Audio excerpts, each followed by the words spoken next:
사사기 강의 8번째 시간 우리 같이 말씀 나누도록 하겠습니다. 오늘 본문은요, 사사기 3장 1절부터 6절입니다. 사사기 3장 1절부터 6절에 있는 말씀 가지고 고난에도 목적이 있다, 이런 제목으로 말씀 나누겠습니다. 고린도후서 12장에 보시면요, 바울이 하나님께 기도합니다. 나의 육신의 가시를 제거해 주십시오. 아마 이 육신의 가시는 그의 몸에 있었던 질병이었을 것입니다. 그런데 이어지는 구절에 보면 하나님께서 그의 기도에 응답지 않으셨습니다.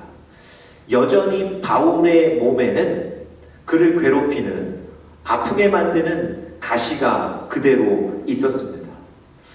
왜 하나님은 그의 기도대로 몸의 가시를 얼른 빼주지 않으셨을까요?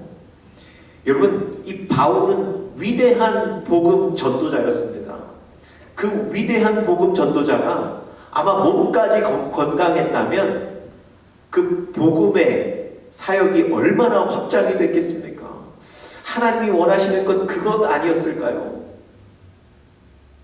이런 효과적인 사역을 할 수 있도록 하나님이 그의 기도에 응답해 주셨으면 너무 좋았을 것 같은데, 하나님은 그의 몸에 육체의 가시를 그대로 두셨다고 말씀하셨습니다. 그런데요, 이 바울이 얼마 지나지 않아서 자기에게 육체의 가시가 있는 것을 기뻐합니다.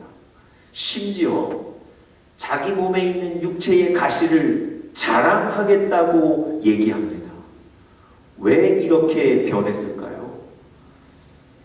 육체의 가시 때문에 힘들고 어려웠을 텐데, 그래서 사실은 기도까지 했을 텐데, 왜 그 육체의 가시를 기뻐하고 자랑하게 됐을까요? 바로 그 육체의 가시, 곧 고난을 통한 하나님의 뜻이 무엇인지를 알았기 때문에 그렇습니다. 여러분, 바울이 뭐라고 고백하죠?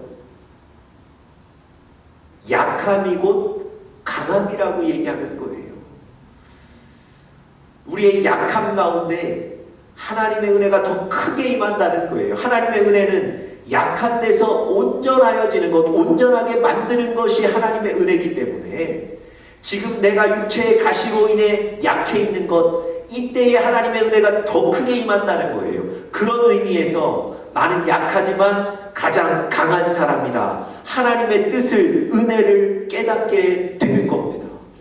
하나님의 은혜를 깨달았더니, 하나님의 뜻을 깨달았더니 고난 중에 기뻐하는 거예요. 고난 중에 행복해 하는 겁니다. 여러분, 우리도 마찬가지입니다. 여러분과 저의 삶에도 고난이 있을 수 있습니다. 그런데 그 고난을 그저 불행 혹은 불운 정도로 여기면 그 시간은 그저 낭비의 시간이 되는 겁니다. 그리고 그 실망, 절망에서 헤어나오기가 쉽지 않습니다. 그런데 바울처럼요, 고난 가운데 하나님의 뜻을 알고 하나님의 방법과 하나님의 은혜와 하나님의 능력을 깨닫는다면 그 시간이 우리에게도 귀한 은혜의 시간, 기쁨의 시간이 될 줄 믿습니다. 여러분, 오늘 본문에 보시면 지난 본문하고도 계속 연결이 되는데요, 가나안 땅에 들어온 이스라엘 백성들이 가나안 땅에 거주하고 있던 그 이방 거주민들을 쫓아내지 못하고 그들과 함께 섞여 있게 됩니다. 하나님이 그 가나안 이방 거민들을 다 쫓아내지 않으시고 그 이스라엘 백성들에게 남겨두셨다 그러셨습니다. 결국 그들이 육체의 가시가 된 거거든요. 이스라엘에게 가시가 된 겁니다. 여러분, 왜 하나님께서 이스라엘 백성들 사이에 그 가나안 땅에 있는 이방 거민들을 왜 다 내쫓아 주지 않으셨습니까? 왜 육체의 가시를 남겨두신 겁니까? 여러분, 하나님은요, 이스라엘 백성들을 애굽에서부터 인도해 내신 분입니다. 이스라엘 백성들이 애굽을 탈출해야 되겠다는 계획이 있었던 것이 아니에요. 하나님께서 그 계획하시고 그 일을 직접 행하셨던 겁니다. 뿐만 아니라 여러 어려운 경로들이 있었지만 다 하나님 막으시고 결국은 가나안 땅에까지 들어오게 하셨습니다.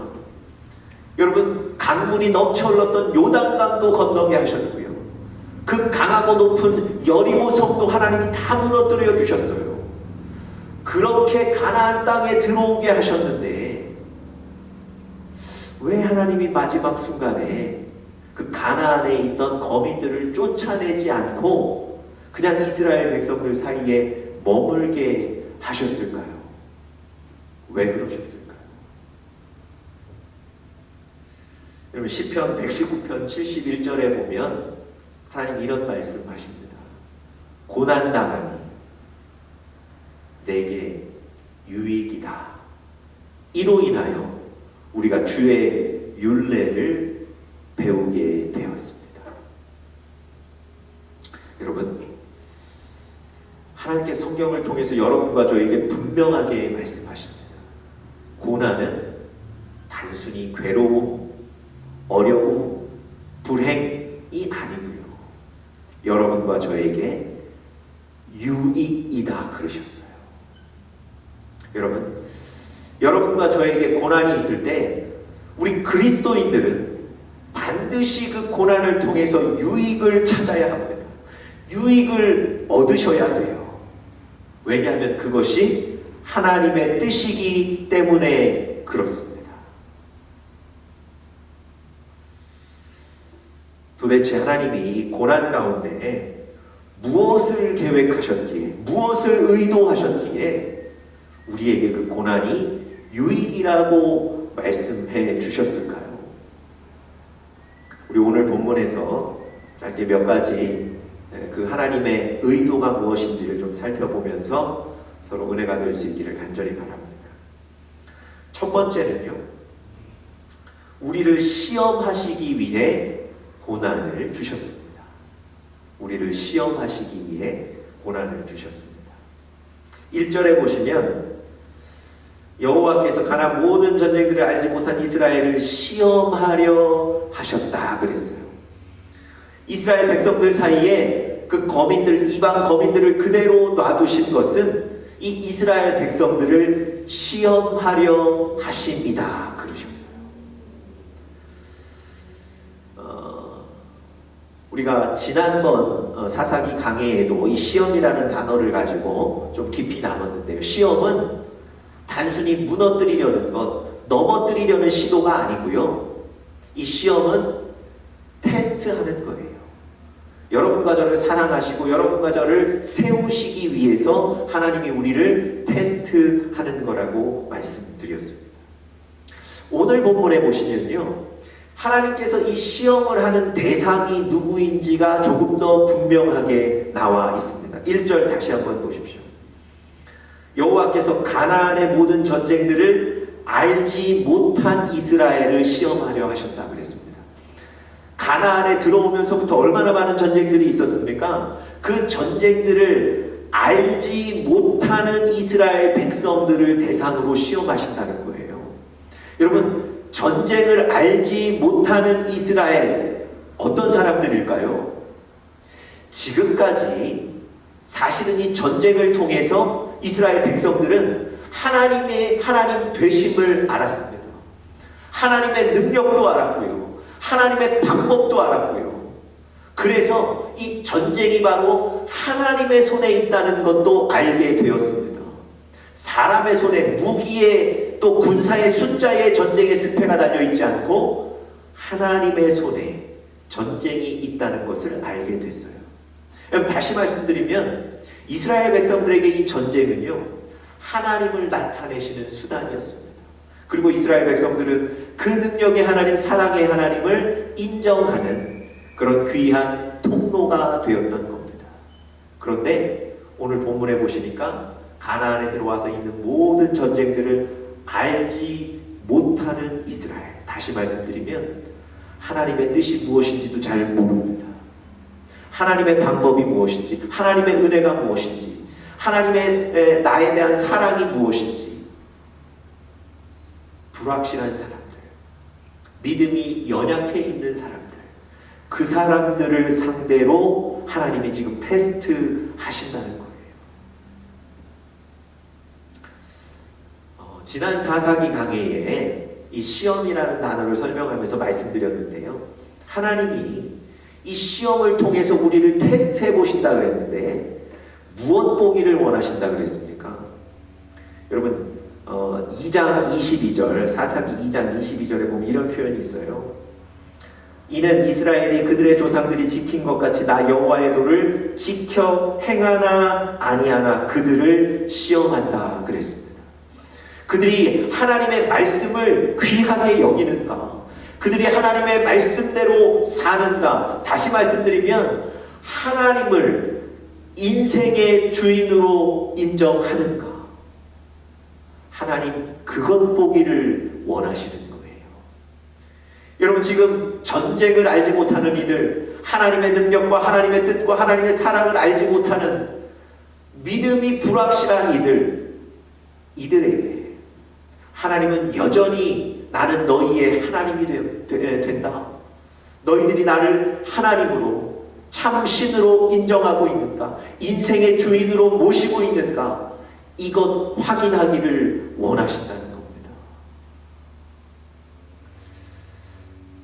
여러분 하나님이 여러분과 저에게도 시험하십니다. 테스트하세요. 그때 무엇 보기를 원하시는 거예요? 우리 가운데 하나님이 내 인생의 주인이십니다. 이것 인정하는 믿음 보기를 원하시는 거예요. 여러분 하나님의 테스트가 있을 때 뭐 하시면 됩니까? 하나님은 내 인생의 주인이십니다. 인정하시고 선포하시고 외치시면 되는 거예요. 물론 여러분 시험이라는 것이, 테스트라는 것이 쉬운 상황이나 쉬운 환경에서 주어지지 않습니다. 그래서 어렵죠. 그렇지만 그 테스트의 시간에, 시험의 시간에 여러분들과 제가 하나님이 내 인생의 주인이심을 선포하면 하나님 그것을 보고 기뻐하실 것입니다. 그 믿음의 고백을 보시고 하나님께서 여러분과 저를 더 귀하게 사용하실 줄 믿습니다. 출애굽기 15장에도 보시면요, 하나님이 이스라엘 백성들을 시험하셨다는 이 시험이라는 단어가 나와 있습니다. 이스라엘 백성들이 광야를 며칠간 헤매다가 물을 발견했는데 쓴물이었어요. 그래서 마라의 쓴물 그러죠. 그 물을 마셔봤더니 쓴물이라 먹지 못하는 거예요. 원망하고 힘들어할 때 하나님이 그 쓴물을 달게 바꾸어 주셨습니다. 그리고 바로 이어서 하나님이 이렇게 말씀하세요. 너희를 시험하겠다. 너희가 내 말을 듣고 내 말에 순종하는지, 너희들이 내 율례를 따라오면 너희들 중에 하나도 어려움이 없도록 만들겠다. 출애굽기 15장 22절에 분명히 하나님 이 말씀을 하셨습니다. 여러분, 하나님이 이 이스라엘 백성들에게 테스트 하시는 거예요. 너희가 정말 나를 인생의 주인으로 인정하고 따라오는가? 이 마라의 쓴물을 달게 바꾸고 너희들 인생의 쓴 순간을 기쁨과 행복으로 바꿀 수 있는 나를 인생의 주인으로 인정하고 순종하고 내 말에 복종하며 따라오겠는가? 이것을 보겠다고 테스트를 하시는 거예요. 여러분, 여러분과 제가 어렵지만 고난은 바로 하나님의 이런 하나님께서 우리의 믿음 보기를 원하시는 그런 때라는 것을 기억하시고 우리의 믿음을 보여드리는 우리 사랑하는 영적인 가족들 되시기를 간절히 축복합니다. 두 번째로요, 하나님은 우리에게 가르쳐 알게 하시려고 고난을 주셨습니다. 우리를 가르쳐서 알게 하시려고 하나님은 우리에게 고난을 주셨습니다.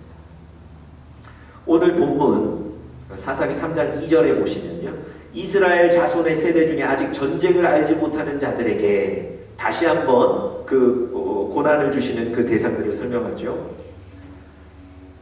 그것을 가르쳐 알게 하려 하사 남겨두신 이방 민족들을. 왜 이방 민족들을 남겨두셨습니까? 왜 이스라엘 백성들에게 육체의 가시를 남겨두셨습니까? 오늘 2절에 보니까 가르쳐 알게 하시려고. 전쟁 중에 주인 되셨던 그 하나님, 모든 것이 하나님의 손에 있다는 것을 가르쳐 알게 하시려고 그 이방 민족들을 남겨두시고 고난을 주셨다는 겁니다. 여러분, 아까 우리가 시편 119편 71절 말씀 살펴봤는데요. 고난당한 이에게 유익이라. 그 뒤에 뭐라고 되어 있다고? 이로 인하여 우리가 주의 율례를 배웠나이다. 고난을 통해서 하나님의 말씀이 무엇인지를 깨닫게 되는 거예요. 고난을 통해서 내가 지금 잘못 가고 있는 그 길, 그것이 잘못되었다는 것, 그리고 하나님의 길이 어디라는 것을 깨닫게 되는 겁니다. 고난을 통해서 하나님이 나에게 원하시는 것이 무엇인지를 깨닫게 돼요. 여러분, 고난 중에 말씀 듣고 깨닫게 되시는 분들이 가슴을 치며 후회하는 경우가 많습니다. 그리고 눈물을 흘리시는 경우가 많아요. 왜 그렇습니까? 하나님의 뜻을 깨닫게 된 거예요. 내가 지금 잘못 가고 있다는 것, 내가 지금 하나님으로부터 멀어져 있다는 것, 내가 지금 악을 범하고 있다는 것, 말씀을 통해서 깨닫게 되셨던 거예요.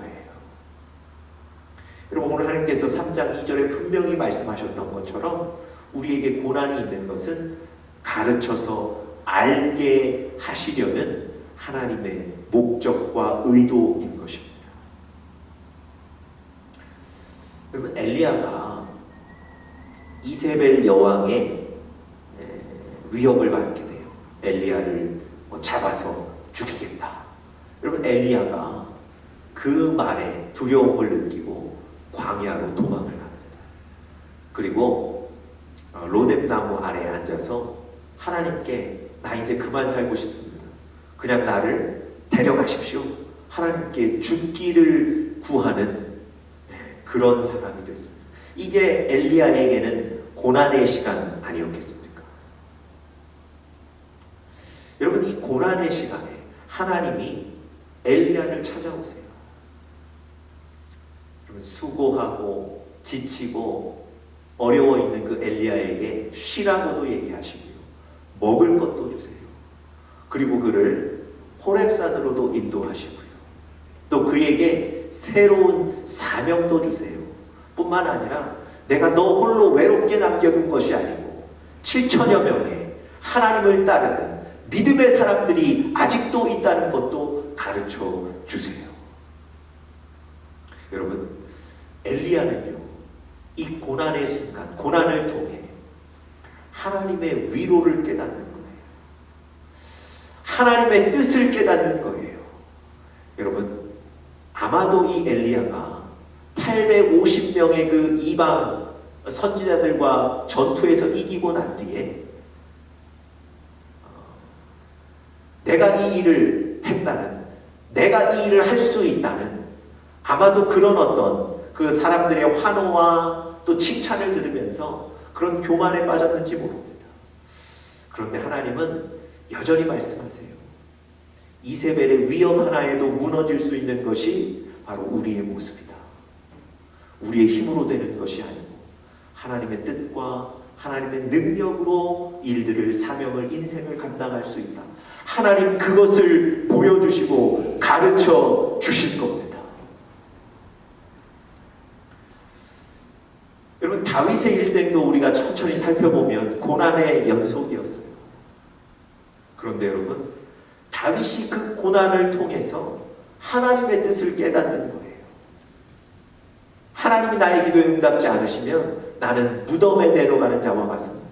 다시 말씀드리면 내가 용맹하고 내가 지혜롭고 그렇지만 하나님이 나를 돕지 않으시면 나는 죽은 자와 같습니다. 고난을 통해 깨닫고 고백하는 거예요. 여러분, 다윗이 이스라엘 군대의 숫자를 계수하고 나서 하나님으로부터 고난을 당하죠. 여러분, 이 고난을 통해서 무엇을 깨닫습니까? 이스라엘의 모든 전쟁의 승리는 군사의 숫자에 있는 것이 아니고 하나님의 손에 있다는 걸 깨닫게 돼요. 그리고 자기 자신이 군사의 숫자를 셌던 것은 하나님을 의지하지 못하고 사람을 의지하려 했던 것, 자기가 믿음 없었던 것, 악했던 것을 깨닫게 돼요. 여러분, 고난은 바로 하나님의 뜻을 깨닫게 되는, 알게 되는 통로입니다.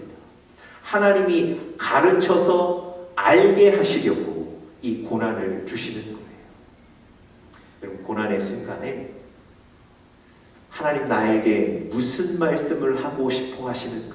하나님 나에게 무슨 말씀을 주시는가에 특별히 귀 기울이시기를 간절히 바랍니다. 마지막 세 번째로요.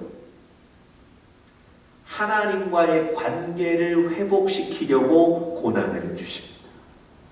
하나님과의 관계를 회복시키기 위해서 고난을 주십니다. 여러분, 오늘 본문 4절 보시면 이렇게 되어 있습니다.